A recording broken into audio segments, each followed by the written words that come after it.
Hello and welcome to the first ever episode of International Reality. I'm excited to chat with you today about a brand new show, 90 Day Fiance UK. I know we've all come to know and love and sometimes strongly dislike 90 Day Fiance US version, so excited that there's a bit of newness sprinkled into this franchise. So right off the bat, some things I noticed about the new franchise, if we compare it to the US version, is that the cast seem like normal people. I know in this current version of 90 Day US version, there's a lot of criticism that a lot of the cast members have gone from being people who you might meet next door at work, out in some social circle, to people who are aspiring influencers, and clearly wanting to be on TV and get their however many minutes of fame are bestowed upon them as a result of being on the show. In this case, I think we can agree that the cast, for the most part, seem like genuine people who have fallen in love with someone from another country. I guess we have to wait and see how that pans out, but that's my initial impression. First of all, we meet Sean. Sean is from Botley in the United Kingdom, and he is 41 years old.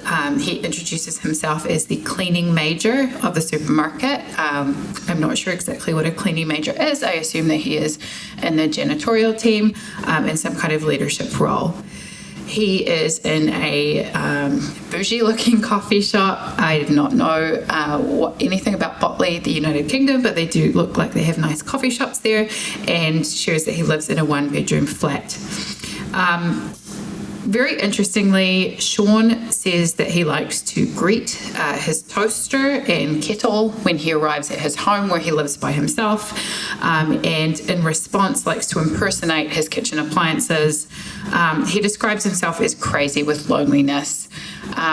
So we can see that Sean is living a fairly lonely existence by himself. Later on, we will see that he has a supportive family in the form of his parents, but his toaster and kettle seem to be his best friends at this point in the show.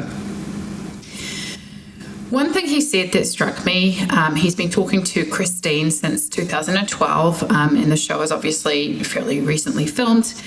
He says, when I get lonely, I just call Christine. That stood out to me. I don't know, I think we all message partners and friends at times in our lives where we're a bit lonely, but it sounded like his default was actually messaging his partner, Christine. I don't know if he messages her any other time. It's unclear at this point. He said that he met her when he clicked on her profile online, and that she accepted his request, and they started off their relationship by saying happy birthday, happy Valentine's Day, and things like that. And then she ended up video chatting him.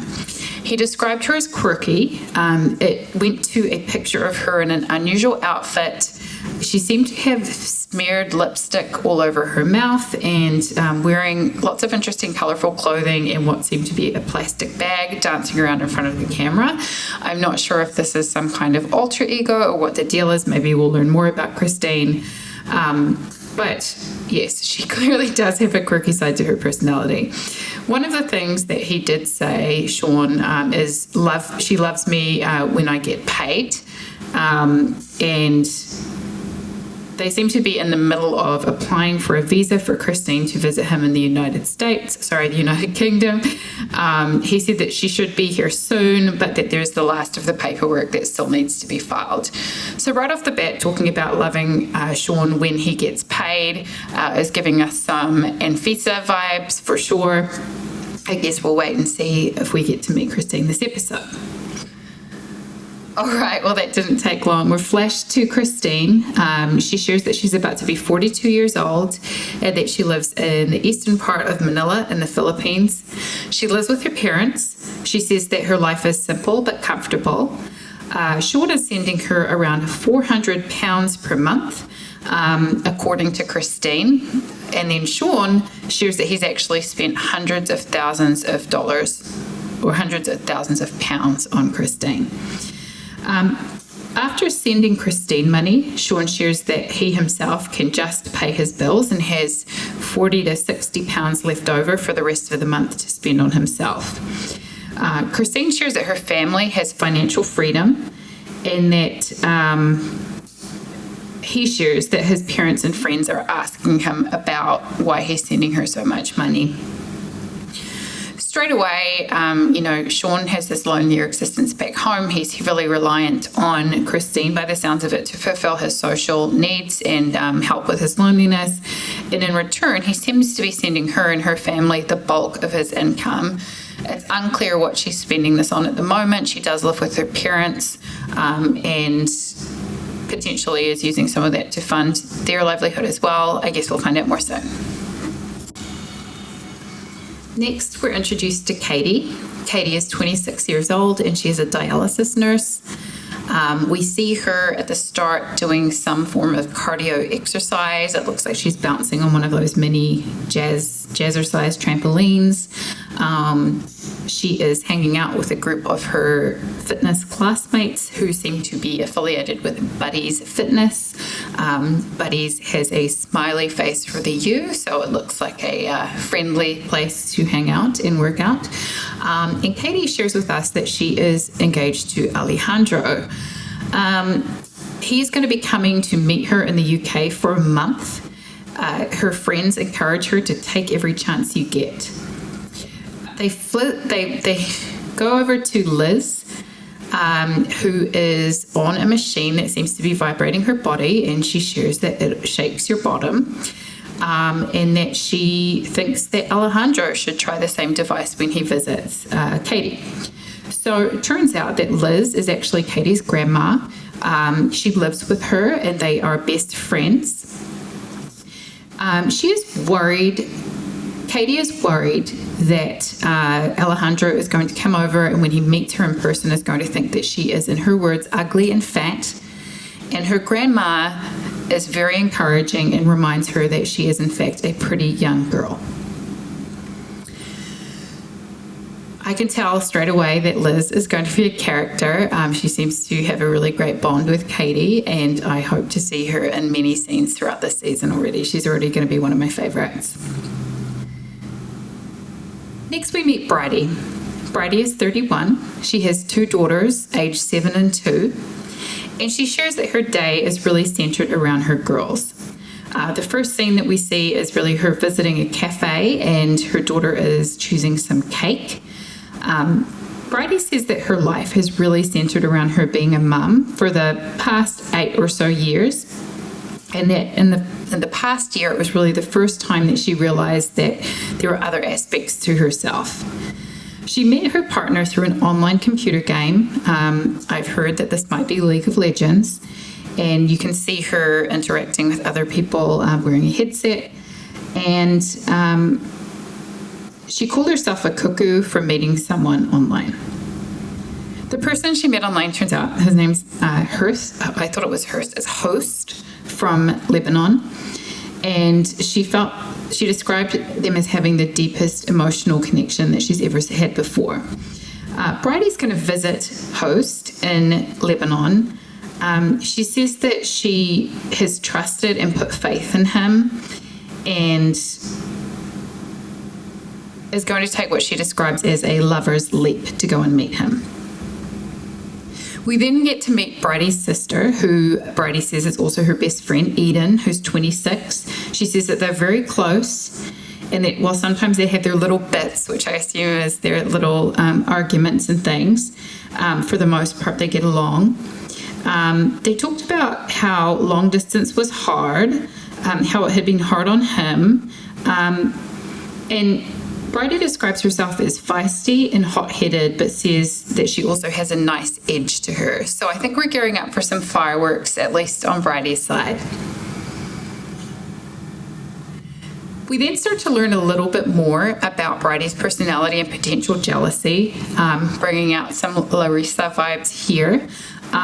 Basically, it turns out that Bridie has been sharing with Host that he needs some nice looking friends because he's getting all of the attention when he goes out with his mates. They talked about how Bridie is jealous and that she's noticed some girls liking Host on Facebook.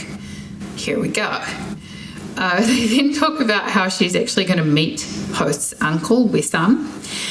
They share that the two of them do butt heads and that in a way, Host's uncle is a little bit like Bridie's mum.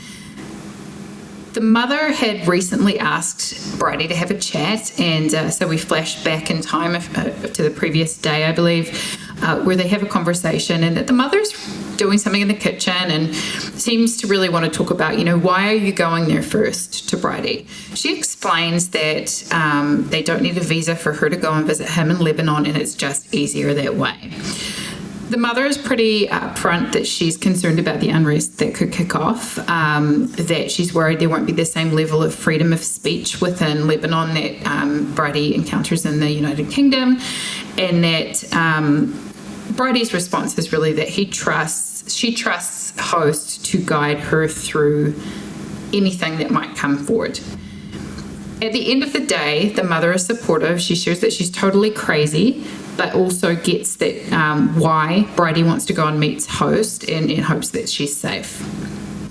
The sister, she thinks that she's going to be worried because Bridie's not going to change, and if she's angry, host is definitely going to know. The topic of marriage then comes up. Is host going to propose to Bridie while she's in Lebanon? Bridie gets very excited and says that if host does ask her to marry him, she's going to say yes. They do talk through a few things that could go wrong.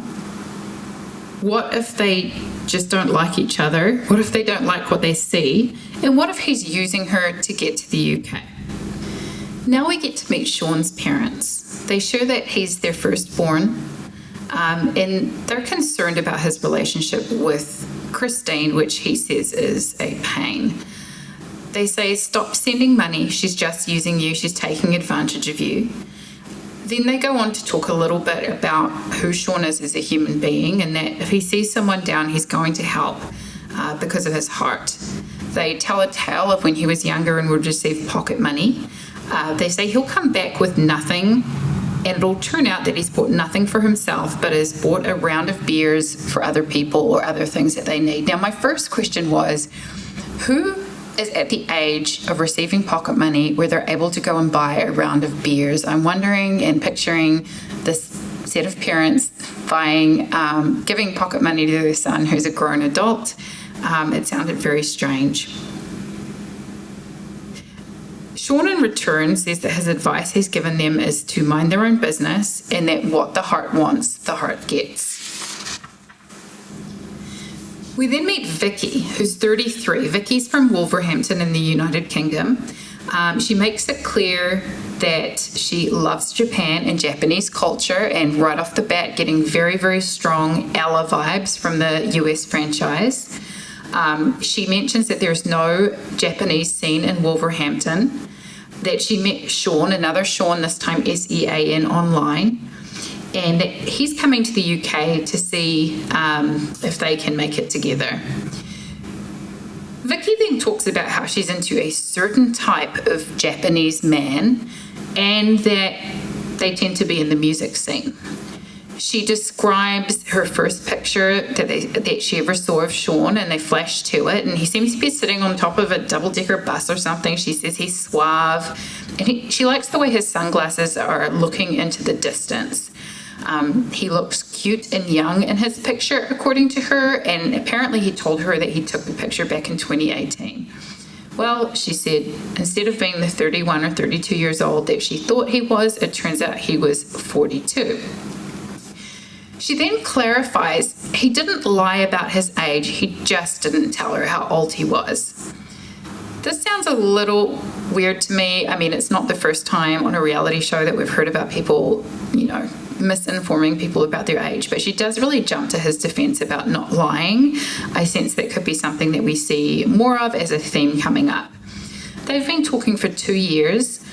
They share hobbies like Pokemon Go. And she says that he's always there for her and is the voice in her pocket. When she messages him, he replies with messages like, I'm up to no good. When she asks him what he means by that, he doesn't say.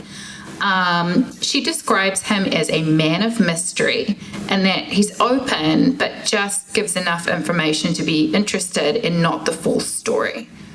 I don't know if that sounds open or annoying. Now we're back to Katie.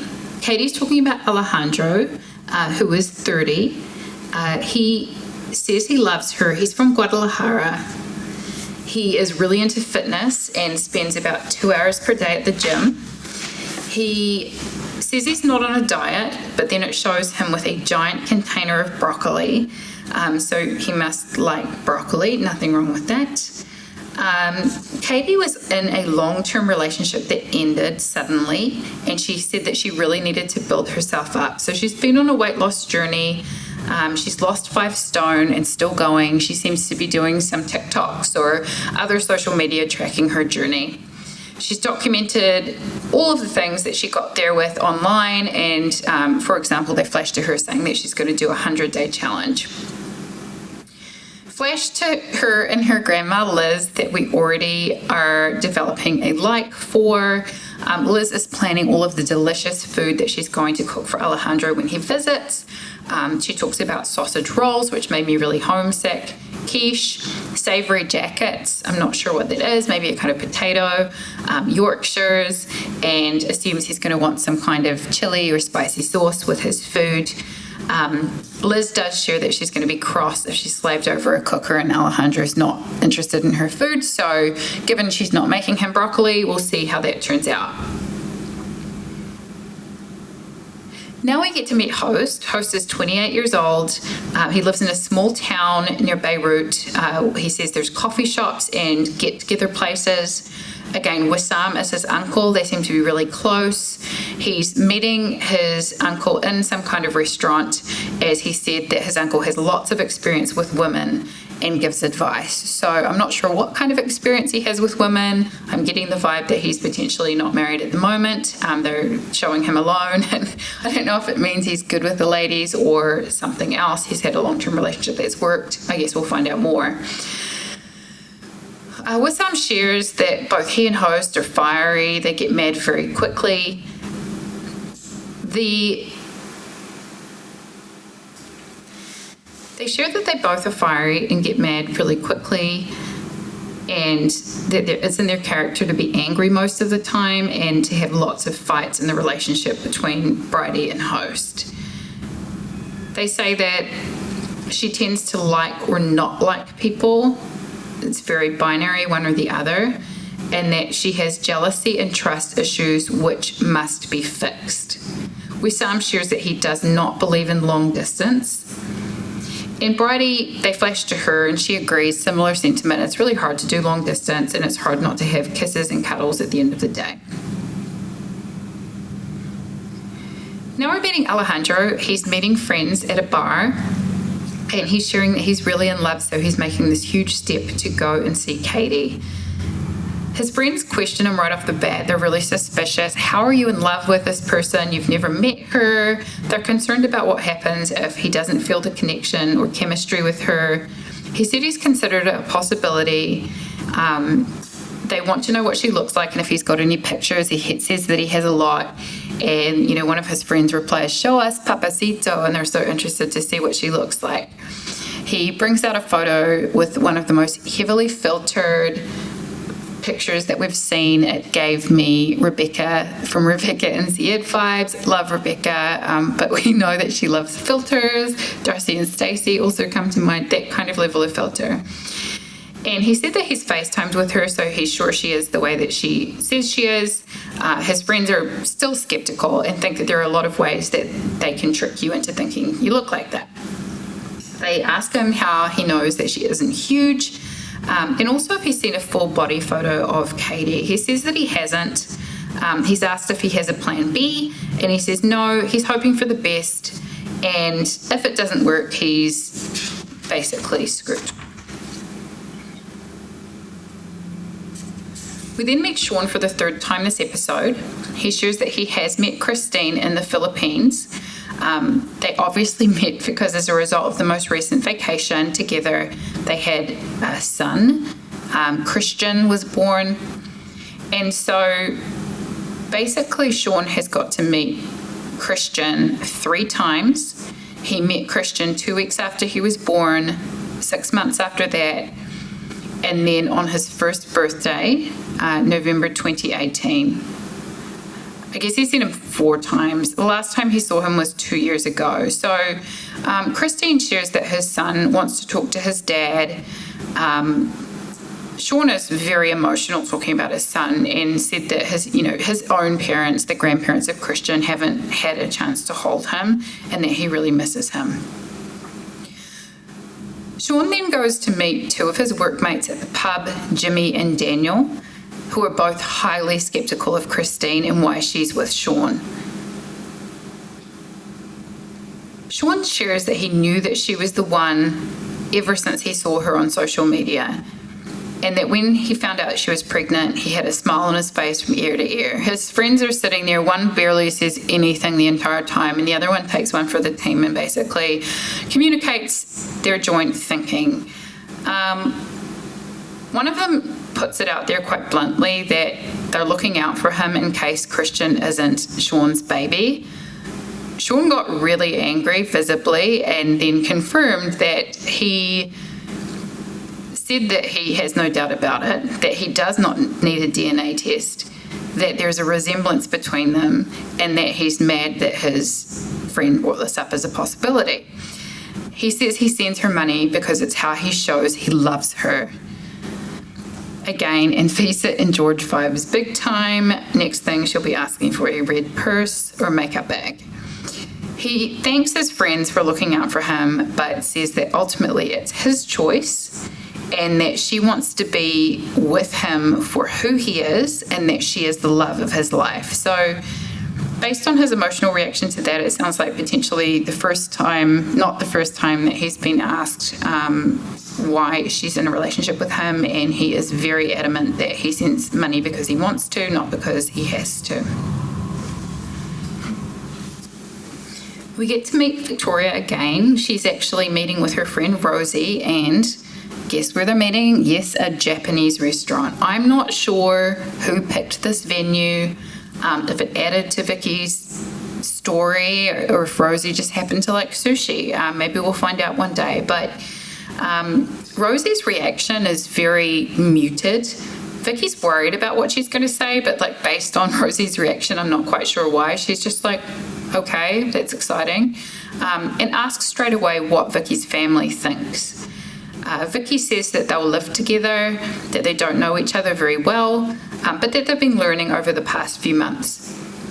Vicky then, on an interview, says that Rosie's reaction was odd. She was like, okay.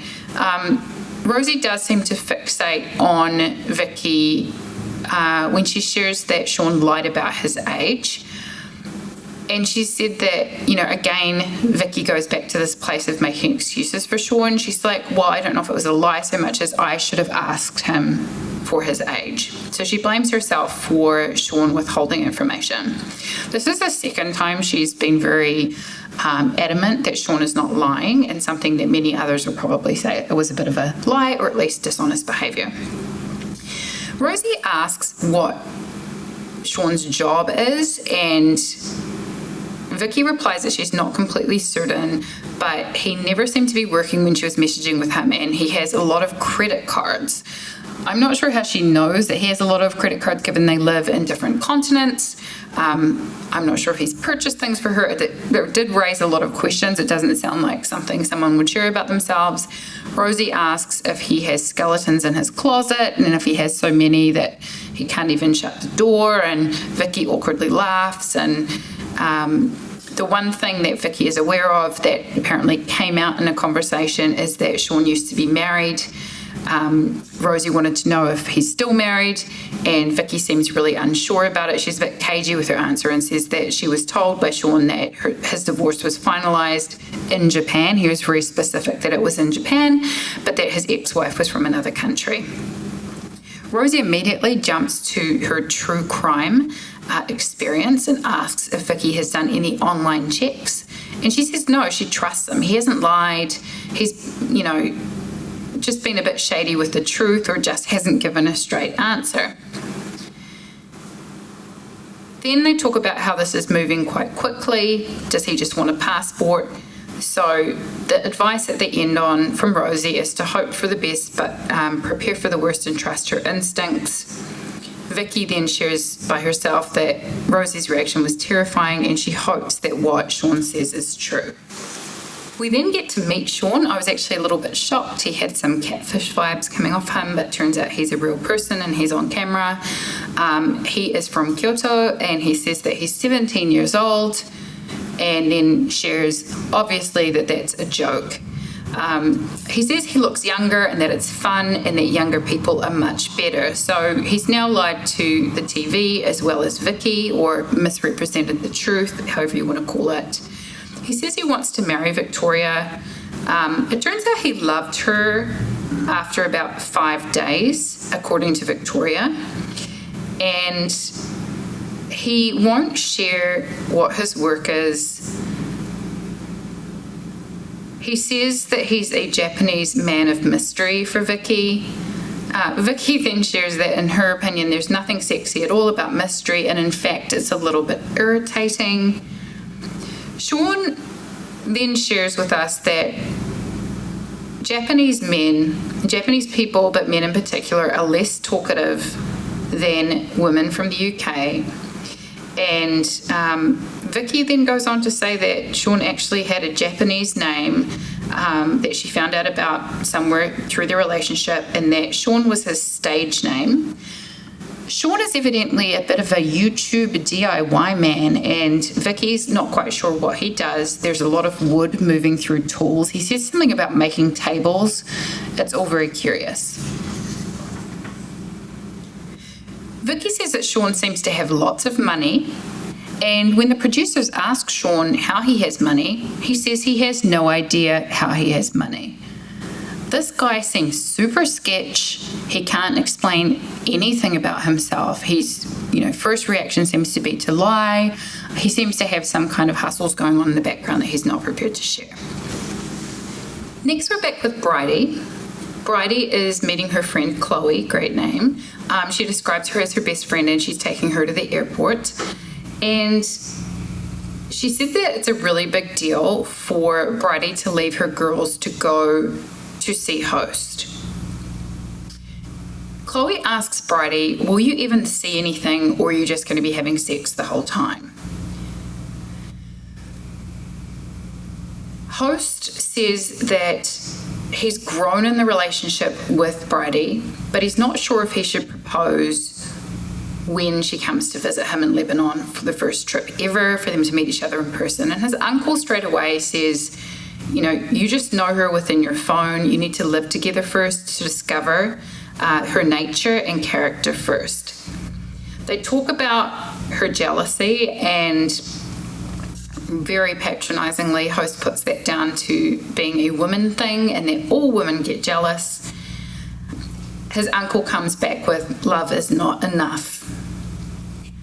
Bridie then proves love is not enough to make your flight, and she misses her flight to Lebanon. She blames this on a changed gate, and that they closed the doors right in front of her, even though she ran to the other end of the airport. The emotions that she shared were angry, sad, upset, overwhelmed, and they're not sure if they can make it work based on this happening. Now, if one missed plane flight is enough to tank a relationship, I think that says some negative things about the relationship. I thought it was interesting to jump to that. Host on the phone, when they talk about it, tells her to calm down. As we know, that's not usually an effective technique if you actually do want someone to do that. And Bridie said that she would be mad if Host missed a flight to come and see her. Host said he was struggling she missed the most important flight that she's probably ever taken, so he wasn't actually sure if he should get mad or not. The uncle notices Host and says, I can see you're not okay. And Host interestingly says that he might have to wait for more than a year to actually see Bridie as she missed her flight because of his work. We don't really know what Host does at this point. I'm not sure if he goes, like Jovi, to go work on an oil rig or something for a year at a time, or what the deal is. But for some reason, he doesn't think he's going to be able to see her unless she can get there very soon. There's a really weird part of this scene where they flash to probably the most pearly white sneakers I've ever seen, not a mark on them, look brand new, very randomly. Then we hear that God is taking care of this. It sounds like the uncle is implying that the way God is taking care of it is for her to miss her flight, and they agree that the situation is a mess. Sean and Christine then have a call regarding their visa situation. So Christine and Christian have both had a visa applied for in their names, and she shares the news with Sean that the visa was refused and that there was a problem with something to do with his bank account statements. Christine says that this breaks her heart, and Sean tries to be really strong and focus her on planning for Christian's upcoming birthday. He then tells her that she looks tired and should take a nap, which is what every woman or other person would love to hear when they are feeling stressed out. They show a very prominent tattoo of Christian Ian, Sean and Christine's son, on Sean's arm. Then we hear a little bit more from Sean's mum. She says that she's deeply concerned with Sean's loneliness and describes him as being a broken person. She could see his heart crumbling when he realized that she wasn't going to be able to come over. The mother is a little bit suspicious at this point. She wonders if Christine really applied for the visa at all or if she's playing a game. Then things get really dark. So Sean's mom seems like this innocent older lady, and she says if Christine is stringing Sean along, her quote is, "I will find you, girl, and you'll wish your mum never gave birth to you." Wow, I really wasn't expecting that. Don't cross Sean's mum. Sean, by the way, we haven't touched on this yet, but he is like the master of t-shirts. We see him wearing a Detroit, Michigan t-shirt in this scene. I'm not sure where he got it from. Did he come to the US? Did he visit Detroit? Did he watch 8 Mile with Eminem? I am unclear. In other scenes, he's got like a tiki collared shirt on.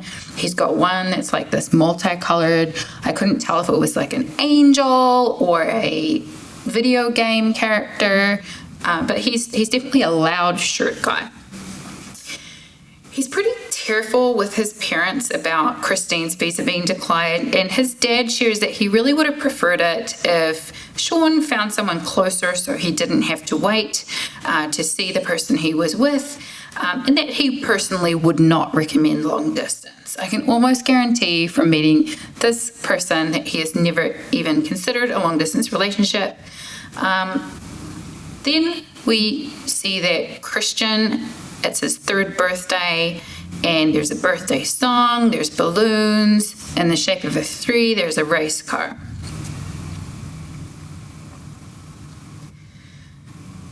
We're then back with Katie. She's on her way to the airport and shares that she's arriving in 10 minutes. Well, he's arriving in 10 minutes and she's still on her way there. So, you know, some of the castmates we see on 90 Day Fiance get there well in advance, and she seems to be more of a just-in-time kind of girl. She questions why an action man body would like a curvy girl like her. She says she has a worried feeling as she's standing there in her mask at the airport waiting for him. But the moment that she and Alejandro saw each other, you could see that they were super into each other. They hug, they kiss. She says to him that she's wearing his favorite dress of hers, which is this black and white polka dot dress.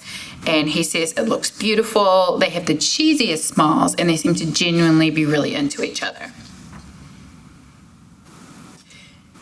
Katie turns around and shares with the camera that she has her very own Mexican action man. Again, very strong Ella vibes here, kind of fetishizing a certain person from a certain type of world. I guess we'll see if that continues throughout the course of this season. They flash back to a dinner with Alejandro's parents the night before back in Guadalajara, and they talk about how they would prefer Alejandro and Katie to be at home in Mexico. They understand that Katie wants Alejandro to move to the UK, but he wants her to move to Mexico. Not sure what he would do for a job in the UK. You know, he mentions that he has his country, his friends, and his family in Mexico. So right away, we are setting up for a conflict around where this couple are going to eventually live if they would like to stay together. Katie shares that she loves Alejandro's voice and that he sounds different, but that is good, and that she wants to show him the best of England. Her goal is to convince him that it's the best place to live. His question is, where is the sun? And he says that his first impression is that the UK is frickin' cold. When they get back to her house, it's quite cute. There's heart balloons everywhere. He seems to like them. I also notice a lot of word art. I don't think that's here just for him. I think she's a word art person. He says that she's nicer in person and that she's really beautiful. So it sounds like a lot of her concerns about body image are assuaged, which is really nice. And then there's this very lonely scene where she shares that she doesn't want her trust broken and that there's so much riding on this relationship. So no pressure at all in this relationship where each person wants to live in a totally different part of the world.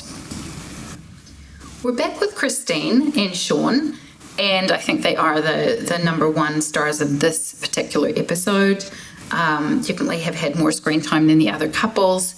And Christine shares that she wants to visit all of the beautiful places in the UK and also to get married. That was almost an afterthought when she shared that. Then she drops a bombshell that she has 3 other children from her previous relationship, and that Sean has shared that he wants to bring those children over as well to the UK once they're financially stable in the UK. They talk about how he's getting one of her older children a laptop and that he's happy to support them. She seems shocked, but it's really fake shock. Like she was actually expecting him to insist on purchasing the laptop. I'm sure he's insisted on purchasing a lot of things. And she says that Sean loves her in a package. He then adds another revelation that Christine is still married. So the reason given is that annulment in the Philippines is very expensive. Sean then quantifies that and says that that's actually around £5,000 or 6,000 American dollars, and that he will pay for it when he has a little bit more money so that he and Christine can get married. And he says he's not jealous of her still being married because she doesn't live with her ex-husband. We're then back with Bridie in the airport. It turns out she's found another flight. But she's starting to have a little bit of a victim personality here. She said that no one came to get her in time, so she missed that one too. So that's 2 flights to Lebanon that Bridie has missed. 5 hours later, we flash forward to Host, who is applying copious amounts of aftershave, and he says he's so relieved Bridie has made her 3rd flight. We then see his cousin Hassan driving both himself and his uncle Wissam to the airport. Then they see each other. Bridie and Host hug and kiss, and she says, "Sorry, I'm late." The uncle is like standing in the background frowning awkwardly with the cousin. She says that she's tired, but she's here now, and they're happy that she made it. There's lots of smiles all around, and he says that she sounds much better in person or more vivid live.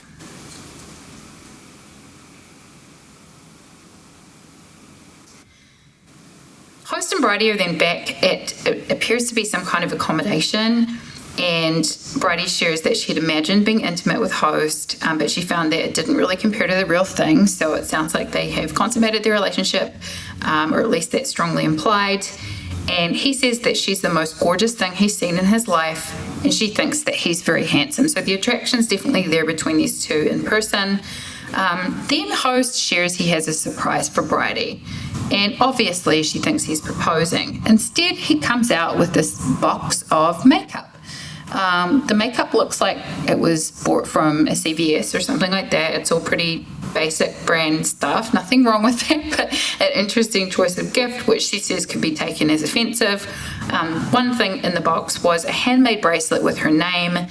Looks like a child made it. And she says to the camera that she loves the bracelet, but she would like him to be, official with her and be able to say that he is her fiance.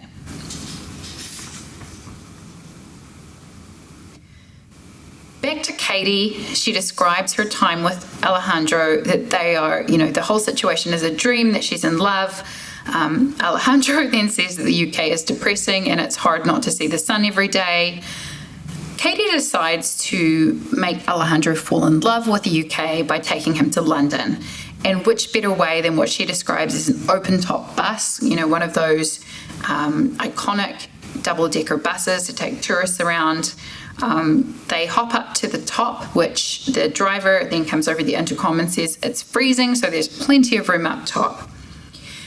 Katie even admits that it's colder than expected, and Alejandro ponders how babies can survive in this weather. Katie asks this awkward question. I'm not sure if it was producer driven or she's just really keen to know while they're on this bus ride in London, but she asked him about moving to the UK and he didn't respond, although it's almost certain that he heard her. He ends up saying, I can't feel my lips, because the man is cold. He talks about how his family, friends, food, and weather, now added to the list, are all better in Mexico.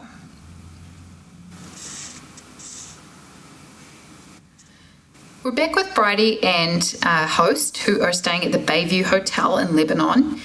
And Bridie's having a conversation with Wissam, the uncle, and he's doing her hair. So he's some kind of hairstylist, apparently, seems to know what he's doing. She let him put the hot hair appliance around her, so there's a degree of trust. And she asks Wissam if host is flirting. She asks if he gets attention and, pointing out that he's active and handsome.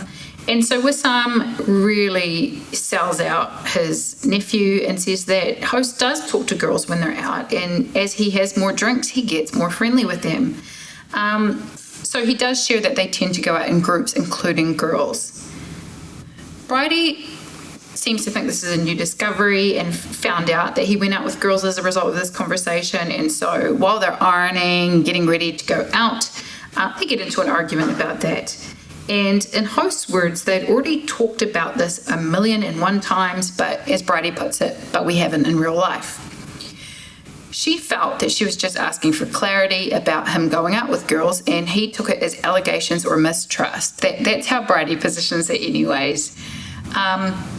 She also does reflect on the fact that jealousy was an issue in the beginning of their relationship, and that as a result of the way she responded to this new information, he may feel that their relationship has regressed.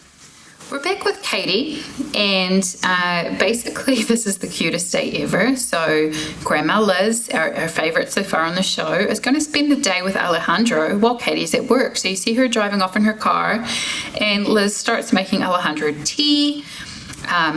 Liz shares that back in the day she used to be a welder. She then says something that she used to work in Blackpool or something. It was actually really hard to understand, and there's a language barrier on top of the accents, and so Alejandro sits there politely and nervously smiles and nods and laughs. Liz then goes on to ask if there are old buildings in Mexico. Alejandro does understand that and says yes, and then is asked if they are made out of stone, to which he says yes. She then asks him if he has oranges and bananas in his backyard. Liz tells Alejandro, I like you. I'm a good judge of people. And he says that he loves Katie, that she's amazing and that she's smiley. And the grandma then tells the camera that she loves Alejandro. Liz says that she wants them to live in the UK, and then Alejandro tells the camera that being with Liz makes him miss his family, and that his own grandma passed away a few years ago, and that he really misses his parents and the rest of living in Mexico. We're then back with our frequent flyer of this episode, Sean and Christine. Sean shares that he reapplied for the visa for Christine and Christian by providing bank statements and rental apps, and that everything should be ready to go. They hop on a video together, and Sean says, you look so beautiful, I miss you. And Christine's reply is, oh really? We're back with our frequent flyers of the episode, Sean and Christine, and it turns out that Sean has reapplied for the visas for Christine and Christian. He needed to add some bank statement information as well as a rental application. When he greets her at suite, he says, you look so beautiful, I miss you, and her response is, oh really? She pretends that she hasn't opened the visa envelope and says that she hasn't. However, I have reason to think she has. But she brings 2 passports up in front of him with visas and confirms that the applications for their visas have been approved and she has them in hand. He asks how long she's going to be able to stay for, and she says about 8 months, until October the 21st. Sean then goes on to say that when he sees her at the airport, he will jump over barriers and pass the security guard to be with her. I recommend against that. It sounds like he might not get to spend much time with her if that was what he did. But her immediate response is that when I meet you, I want you to surrender your credit card and all your salary. I think she's even putting Anfisa to shame at this point, being very direct with what she wants from him. She then goes on just to double down a little and said, what's yours is mine, and mine is only mine. Flash forward to Sean sharing with the camera that his finances are at rock bottom, and he hasn't told her about his credit card debt. Now I'm getting David and Annie vibes from this couple. We're back with Katie and Alejandro, and they are back into their conversation about where they're going to live and the realization that one of them will have to move. Katie's excuse was really bizarre. They flash to her dog, which is very calmly laying on its side, listening to the conversation, and says, I can't move. It would be really cruel to move my dog to a hot country. Alejandro says it's actually not that hot over there, you'd be surprised, but that's what she's hanging her hat on there. Alejandro shares that, he's got barriers when it comes to language, work. He's finding the weather very depressing, and Mexico is very cheapy. Apparently Alejandro's been chatting with Larissa recently. They do a little bit of research together, which is probably the smartest thing I've seen them do in relation to this conversation. And they find out that a nurse, which, as we've mentioned before, is Katie's role, is $260 per month. £260 per month is what you can make as a nurse in Mexico. Alejandro does not seem surprised. He says that nurses are very underestimated. I think he means, they're undervalued in Mexico. And she asks, could you afford to live in a house on that? And he says, no, that wouldn't be livable wage. So Katie then randomly says, I can't move there. At least that's a better reason than her dog being overheated. We're then back with Bridie and host, and Bridie mentions that it is her last full day in Lebanon, and she's angry. So she's kind of been grumpy. They've had the argument about inviting girls out and being flirty with them and being friendly as he drinks more. But now they're angry. She's angry because he's booked a table for 8 people at a restaurant. She thought that it was just going to be herself, host, and his uncle Wissam. Then we see that host is also annoyed this time with Bridie because they're running late for their meal. So there's back and forth. She's talking to her kids on her phone. He is in the car with some friends who are waiting for her to get in the car and go to the restaurant. He thinks she's changing trousers. She's helping her kids push a button on something back home. Clearly not in a rush. He's just getting more and more agitated. There's this weird part where she finally gets in the car and she's holding her phone out, and it looks like she's trying to get her kids to talk to him, but I think she's actually showing him where to go with the GPS.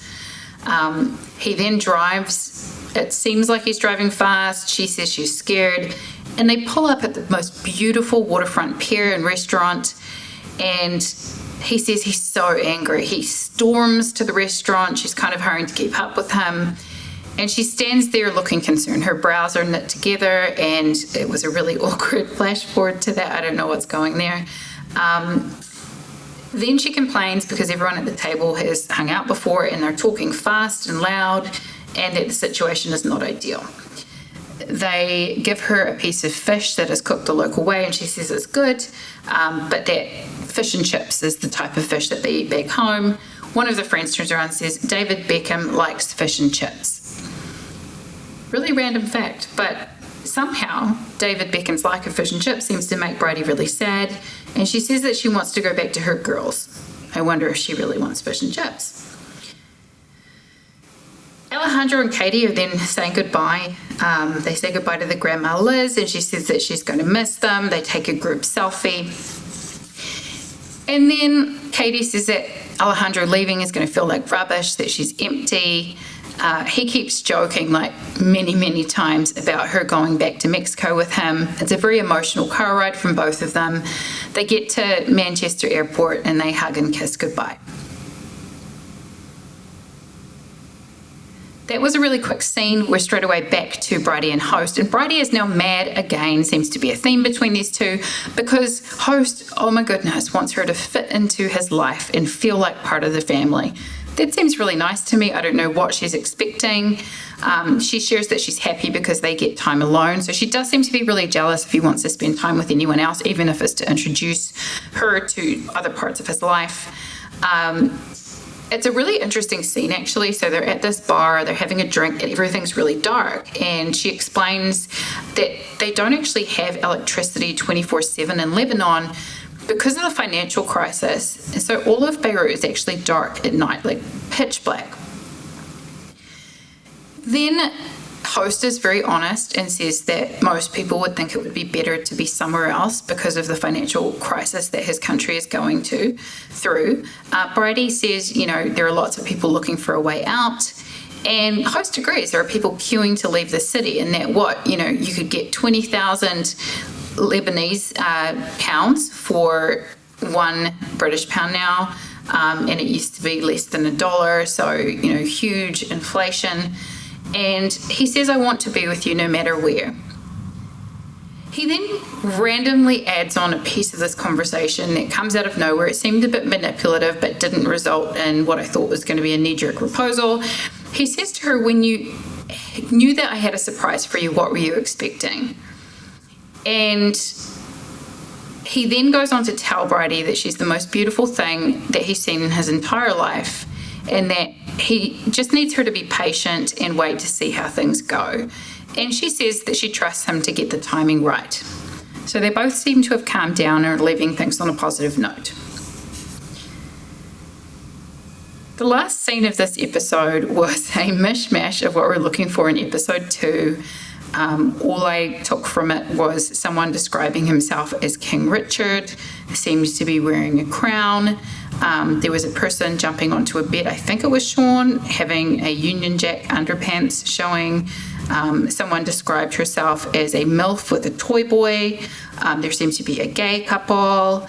There was sushi with Victoria and Sean, and talk of a complicated divorce. Other Sean says that he is going to come clean to Christine about his financial situation. She looks really angry. One of the new couples, someone's answering their phone during the ceremony. This second episode looks way wilder than the first, and it looks like we're going to meet a few more new couples.